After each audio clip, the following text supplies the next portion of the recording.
Survei yang dilakukan Indikator Politik menunjukkan mayoritas masyarakat puas terhadap kinerja PSSI di era Erick Thohir.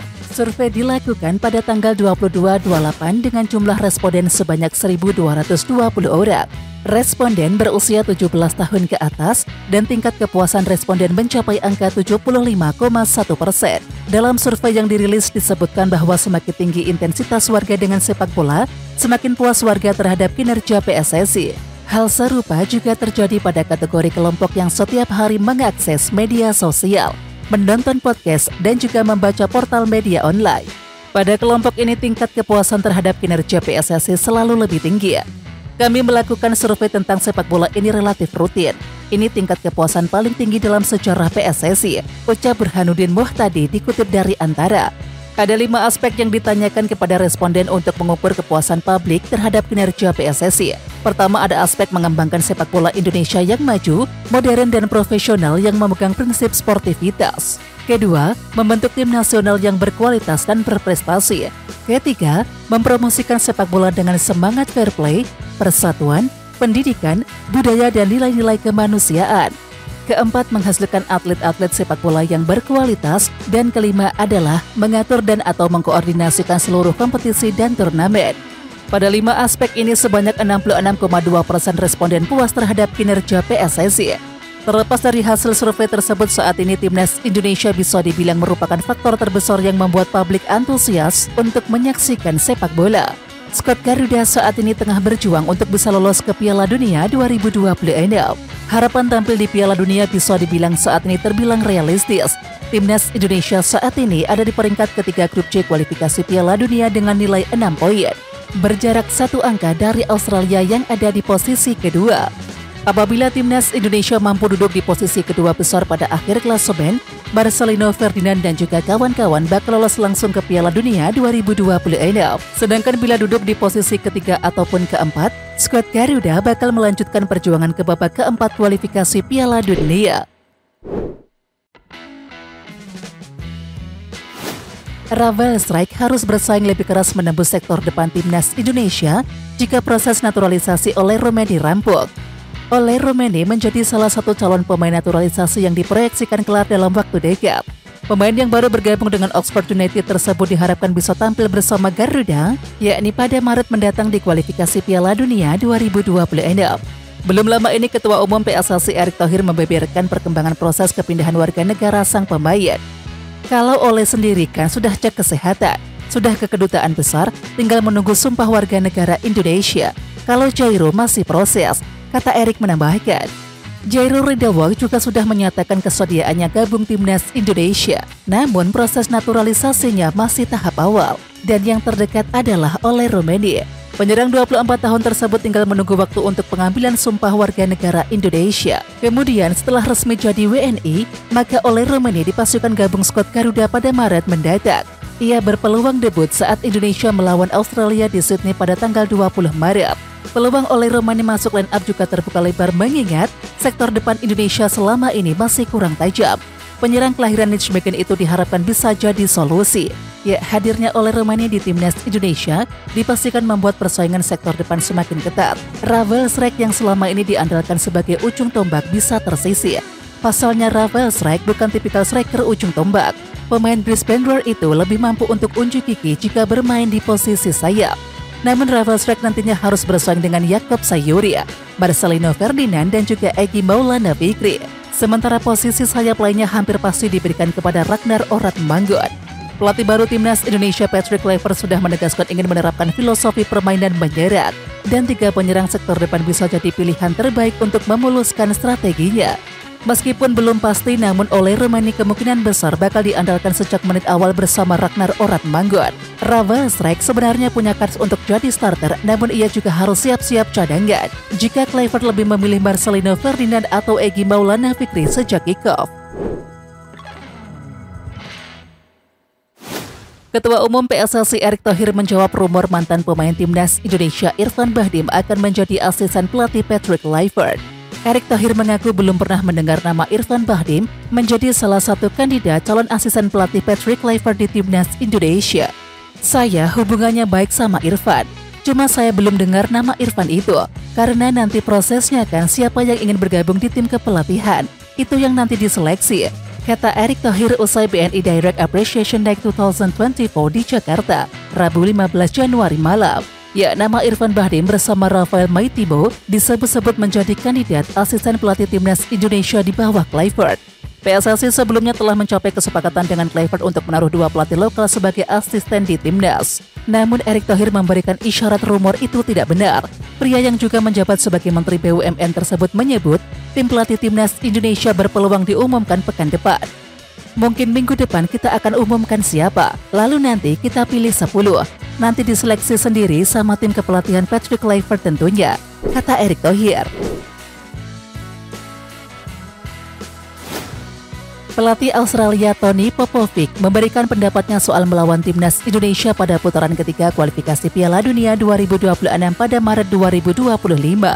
Australia bakal menjamu timnas Indonesia di Sydney Football Stadium pada 20 Maret 2025. Setelah itu tim berjulukan Socceroos itu bertandang ke China pada tanggal 25 Maret 2025.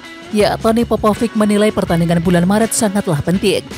Saya segera belajar bahwa setiap pertandingan bisa dibilang adalah pertandingan yang harus dimenangkan, kata Tony Popovic. Tidak banyak waktu dalam sepak bola internasional untuk memikirkan pertandingan terlalu jauh ke depan. Jadi kita tahu bahwa Maret adalah yang paling penting, tetapi kita juga tahu bahwa pada bulan Juni mungkin ada pertandingan yang menentukan, ujar Popovic. Ya, meskipun menilai laga melawan timnas Indonesia dan juga China penting, ia juga sudah menatap laga bulan Juni melawan Jepang dan juga Arab Saudi. Pelatih Australia Tony Popovic tengah pusing berburu pengganti Harry Souther sebagai bek tengah utama sebelum jumpa timnas Indonesia.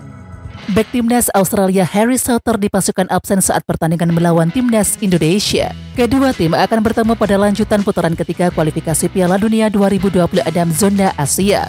Skuad Garuda akan bertandang ke markas Australia di Sydney Football Stadium 20 Maret 2025 mendatang. Souther yang merupakan pemain andalan Socceroos harus menepi karena cedera yang panjang. Pemain yang sempat dipinjamkan ke Sheffield United itu telah mengoleksi 36 caps di timnas dan sukses mencatatkan 11 gol. Tentunya ini akan membuat pelatih Tony Popovic memutar otak untuk menemukan komposisi skuad terbaiknya terutama di sektor bek tengah. Kabar tersebut membuat sang pelatih sangat kecewa. Dirinya bakal memberikan dukungan sepenuhnya agar bek Leicester City tersebut segera pulih. Saya sudah berbicara dengan Harry dengan sangat jelas. Beberapa hari pertama sangat mengecewakan, ujar Tony Popovic dilansir dari laman resmi Socceroos. Dia bermain sangat baik dan Sheffield United berada di puncak klasemen Championship dan dia adalah kontributor nyata dalam hal itu. Jadi dia kecewa. Namun tahukah Anda, sebagai seorang profesional Anda mengetahui bahwa Anda memang memiliki kemunduran. Dia tahu bahwa ini akan menjadi pemulihan jangka panjang. Tapi yang bisa kita lakukan hanyalah berada di sisinya dan mendukungnya semampu kita, lanjut Tony Popovic. Ya, ex-pemain Crystal Palace tersebut mengaku tengah pusing mencari pengganti Harry Souther. Beberapa kandidat sudah dipilih oleh juru taktik 51 tahun tersebut. Ada Jason Geria dan Hayden Matthews yang telah masuk dalam radar. Namun dirinya tengah mengeksplorasi pemain yang lain yang cocok dengan skemanya saat ini. Bek timnas Indonesia Rizky Ridho dirumorkan dengan klub Eropa milik orang Indonesia Como 1907. Rumor itu muncul di media sosial. Akun Instagram Goalpost Asia mengabarkan isu Rizky Ridho dengan sejumlah klub termasuk dengan Como 1907. Como 1907 bermain di Serie A musim ini. Klub tersebut dimiliki oleh keluarga Hartono melalui Sen Entertainment Ltd. Belakangan ini Ridho juga dikaitkan dengan Como dari Serie A. Namun menurut sumber terpercaya, rumor transfer ini belum berkembang menjadi pembicaraan yang serius. Selain itu, kontrak Ridho masih berlaku hingga 2026, tulis Goalpost Asia. Sementara itu selain Como, Rizky Ridho sebelumnya juga dikaitkan dengan klub Jepang dan juga Korea Selatan. Tahun lalu dia dikabarkan sempat bergabung dengan FC Tokyo di Chile. Namun beberapa penggemar dengan mengacu pada kasus seperti Justin Hubner berpendapat bahwa Ridho sebaiknya tidak pindah, kecuali jika waktu bermainnya terjamin. Menurut informasi eksklusif dari Goalpost, meskipun tidak dipublikasikan secara luas, Gimpo FC dari Kiliktu secara aktif mengejar Ridho untuk mengisi kebutuhan mereka di posisi bek tengah. Mereka telah melakukan negosiasi serius dan bahkan mencoba menyesuaikan ekspektasi gajinya, tetapi pembicaraan tersebut akhirnya gagal, tulis Goalpost_Asia. Di sisi lain, Rizky Ridho sendiri saat ini masih memiliki kontrak dengan Persija Jakarta hingga Juni 2026. Jika klub-klub lain menginginkan jasa Rizky Ridho, maka mereka harus membayar biaya transfer. Melansir dari Transfer Market, bursa transfer musim dingin akan berakhir pada 27 Maret 2025. Sementara bursa transfer musim dingin liga-liga Eropa seperti Italia, Inggris, Spanyol, dan Belgia tutup pada 3 Februari 2025. Rizky Ridho sepanjang karirnya sejauh ini belum pernah bermain abroad. Pemain 23 tahun tersebut sebelumnya hanya membela Persebaya Surabaya sebelum memperkuat Persija Jakarta. Sementara itu, Rizky Ridho sejauh ini adalah pemain lokal yang mendapatkan tempat utama di timnas Indonesia. Ia tampil baik di lini pertahanan bersama Ceetsias. Pemain kelahiran Surabaya itu telah mencatatkan 42 caps timnas Indonesia. Sebagai bek tengah tangguh di timnas Indonesia, banyak dorongan untuk Rizky Ridho bermain abroad. Bahkan beberapa waktu yang lalu, bek timnas Indonesia yang bermain di FC Copenhagen yakni Kevin Dix menilai Rizky Ridho layak bermain di luar negeri. Sudah sebulan, Miss Hilgers tidak bermain untuk FC Twente di Belanda karena cedera. Bek berusia 23 tahun itu disebut-sebut bakal absen lama. Miss Hilgers telah melewati 5 pertandingan FC Twente di Eredivisie dan juga Piala Belanda musim ini sejak mengalami masalah pada kakinya bulan lalu. Hilgers ditarik keluar pada menit ke-37 ketika FC Twente mengimbangi tuan rumah Olympiakos 0-0, yakni dalam matchday ke-6 Liga Europe 2024-25 pada 13 Desember 2024. Miss Hilgers sudah tidak masuk dalam skuad FC Twente kala keok 1-3 dari Go Ahead Eagles dalam 16 besar Piala Belanda pada Kamis 16 Januari 2025 dini hari waktu Indonesia Barat. Media lokal NSKD Twente Insight mengabarkan bahwa berdasarkan pernyataan asisten pelatih FC Twente Peter Uneken, Hilgers bersama pemain lainnya yakni Jonas Taha akan absen dalam waktu yang cukup lama. Menurut Uneken, kedua pemain ini akan absen dalam waktu yang cukup lama, meski belum jelas berapa lama proses pemulihannya akan berlangsung, tulis Twente Insight. Ya, Miss Hilgers sudah beberapa kali berkutat dengan cedera di musim ini. Pada November 2024 ia bermasalah pada hamstringnya yang membuatnya absen membela timnas Indonesia kontra timnas Jepang dan juga timnas Arab Saudi dalam putaran ketiga kualifikasi Piala Dunia 2026 zona Asia. Kondisi Hilgers yang tidak menentu bisa membuat pelatih timnas Indonesia Patrick Kluivert was-was. Palang pintu berpostur 185 cm itu kemungkinan akan menjadi pilihan utama Kluivert di sektor belakang ketika timnas Indonesia melawan timnas Australia dan juga timnas Bahrain di putaran ketiga kualifikasi Piala Dunia 2026. Hilgers masih mempunyai waktu sekitar 2 bulan lagi, yakni untuk memulihkan cedera dan kembali ke permainan terbaiknya sehingga dapat comeback ke timnas Indonesia. Pelatih timnas U20 Indra Safri mempersilahkan nahkoda timnas Indonesia yakni Patrick Kluivert untuk mempromosikan pemainnya ke lanjutan putaran ketiga kualifikasi Piala Dunia 2026 yakni pada Maret 2025. Ya, Indra Safri sedang memimpin pemusatan latihan timnas U20 di Jakarta sejak 5 Januari 2025 dan untuk turnamen mini di Sidoarjo pada akhir bulan ini demi persiapan Piala Asia U20 2025. Indra Safri telah bertemu dengan Kluivert ketika arsitek asal Belanda itu mengunjungi latihan timnas U20 bersama asistennya Dani Lanzat, yakni di Stadion Madia Jakarta Pusat pada 13 Januari 2025 yang lalu. Saya pikir itu tentu faktor kualitas. Kalau kualitasnya mumpuni dan menurut Coach Kluivert nanti oke, tidak tertutup kemungkinan, ujar Indra Safri. Makanya kemarin saya sepakat sekali, pelatih antara timnas Indonesia U23 dan U20 harus satu garis, mesti satu visi. Kami juga bicara formasi dan gameplay. Kami bicara apa yang bisa dicoba, ungkap Indra Safri. Mungkin nanti sambil berjalan, saya pikir ini awal yang baik untuk saya bisa banyak berdiskusi. Kalau berdiskusi kan harus saling memberikan masukan. Bagaimanapun Coach Kluivert baru di Indonesia, dan saya bilang ke dia juga, saya atas izin Allah Subhanahu wa Ta'ala sudah 14 tahun memegang timnas dari U16 sampai U24. Saya akan dukung 100% apapun yang dibutuhkannya terkait informasi sepak bola Indonesia, ucap Indra Safri. Pada November-Desember 2024, 4 pemain timnas U20 sebenarnya telah naik kasta ke timnas Indonesia untuk Piala AFF 2024. Keempatnya adalah Donitri Pamungkas, Kadek Arel Priyatna, Arkan Kakak, dan Dava Fasha. Donitri dan juga Kadek Arel menunjukkan performa lumayan ketika membela timnas Indonesia di Piala AFF 2024 dan berpeluang dipertahankan buat putaran ketiga kualifikasi Piala Dunia 2026. Kepergian Sintayong dari kursi pelatih kepala timnas Indonesia telah menjadi perbincangan hangat. Meski masa baktinya telah berakhir, sang pelatih asal Korea Selatan tersebut mengungkapkan bahwa hatinya masih terpaut dengan Indonesia, sebuah negara yang dianggapnya sebagai rumah kedua. Dalam wawancara eksklusif dengan media Korea Selatan Yonhap, Sintayong berbagi pengalaman pahit saat menerima keputusan yang mengejutkannya tersebut. Pemecatan yang terjadi pada tanggal 6 Januari 2025 menjadi momen yang tak terlupakan baginya.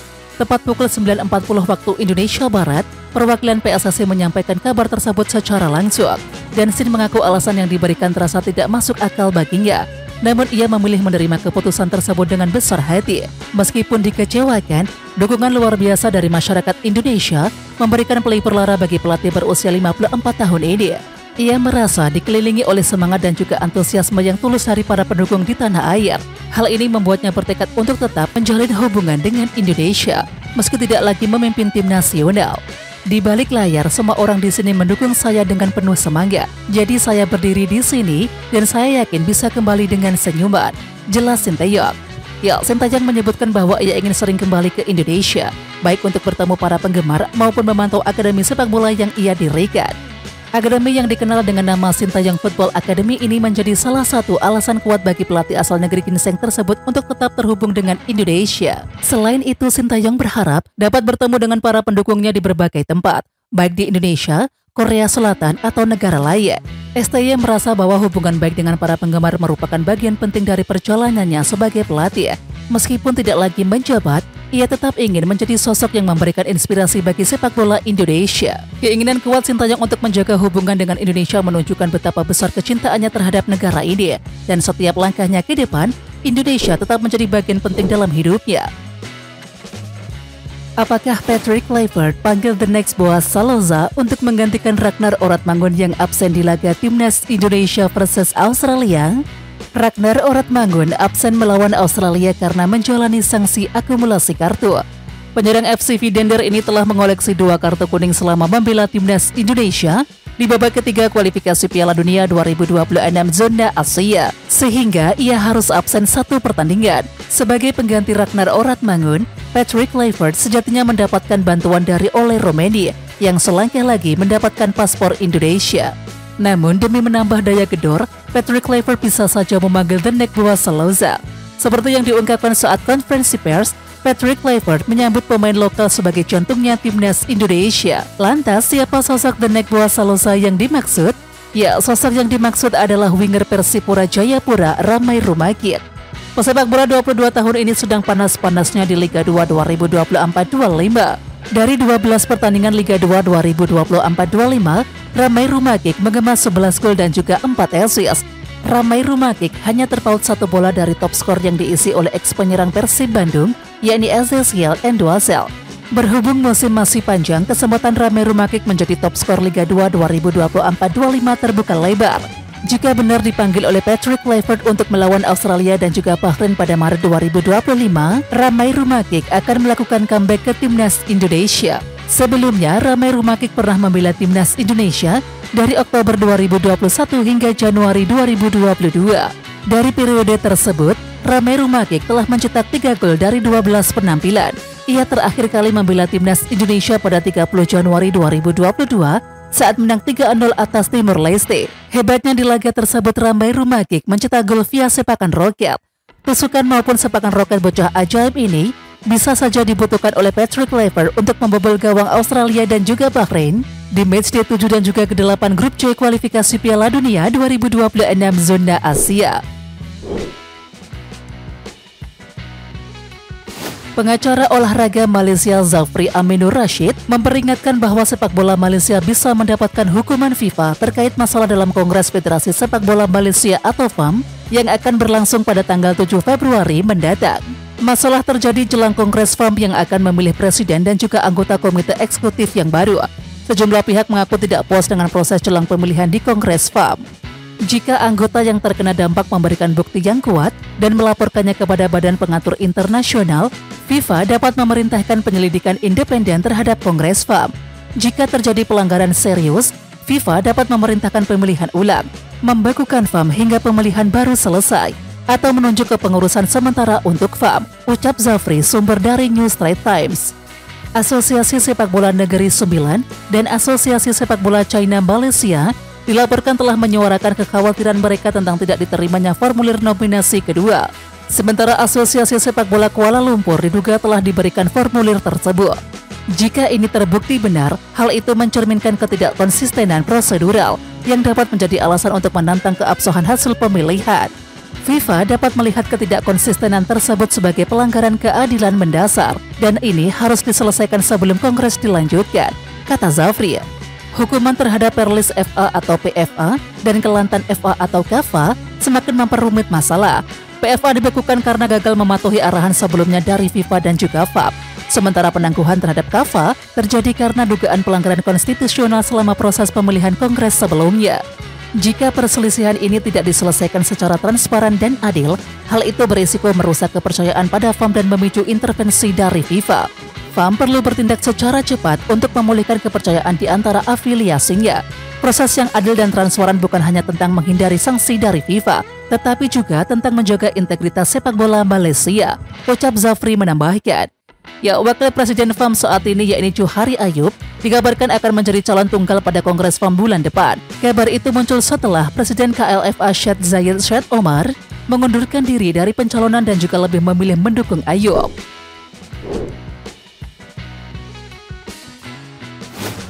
Patrick Kluivert terima kabar buruk sebab ia dipastikan kehilangan 2 pemain saat timnas Indonesia tandang ke markas Australia di matchday ke-7 grup C kualifikasi Piala Dunia 2026 zona Asia pada Kamis 20 Maret 2025. Lantas siapa 2 pemain yang dimaksud? Sosok yang dimaksud adalah Ragnar Oratmangun dan juga Justin Hubner. Ragnar Oratmangun dan juga Justin Hubner sama-sama harus melakoni sanksi akumulasi kartu. Ragnar Oratmangun sudah mengoleksi 2 kartu kuning sepanjang babak ketiga kualifikasi Piala Dunia 2026 zona Asia. Sementara Justin Hubner menerima langsung 2 kartu kuning saat timnas Indonesia menang 2-0 atas Arab Saudi. Absennya 2 nama tersebut membuat Patrick Kluivert harus mencari nama pengganti. Beruntung bagi Patrick Kluivert, absennya Ragnar Oratmangun bisa digantikan oleh Ole Romedi yang selangkah lagi mendapatkan paspor Indonesia. Sementara itu ketiadaan Justin Hubner dapat digantikan oleh Elkan Bagot atau beberapa nama yang tersedia saat ini seperti C. Itzias, Rizky Ridho, Jordi Amat dan juga Michel Gers. Meskipun absen melawan Australia, Ragnar Oratmangun dan juga Justin Hubner bisa dimainkan melawan Bahrain pada Selasa 25 Maret 2025. Karena itu, Ragnar Oratmangun dan juga Justin Hubner diyakini tetap dibawa oleh Patrick Kluivert untuk laga timnas Indonesia pada Maret 2025. Kehadiran keduanya dibutuhkan timnas Indonesia untuk menyabet 3 poin di kandang sendiri kontra Bahrain. Terlebih lagi, laga melawan Bahrain ditunggu pecinta sepak bola tanah air. Ya, masih sangat dalam keingatan ketika Bahrain merayakan hasil imbang kontra timnas Indonesia, layaknya kemenangan pada Kamis 10 Oktober 2024 malam waktu Indonesia Barat. Bahrain bak merasakan kemenangan karena mencetak gol penyama kedudukan ketika laga sejatinya telah berakhir. Imbas laga imbang itu, netizen tanah air menyerang akun media sosial pemain timnas Bahrain. Dan ujung-ujungnya, Federasi Sepak Bola Bahrain atau BFA meminta kepada FIFA agar laga timnas Indonesia versus Bahrain pada tanggal 25 Maret 2025 digelar di tempat netral. Namun FIFA menolak permintaan itu dan laga tetap digelar di Indonesia.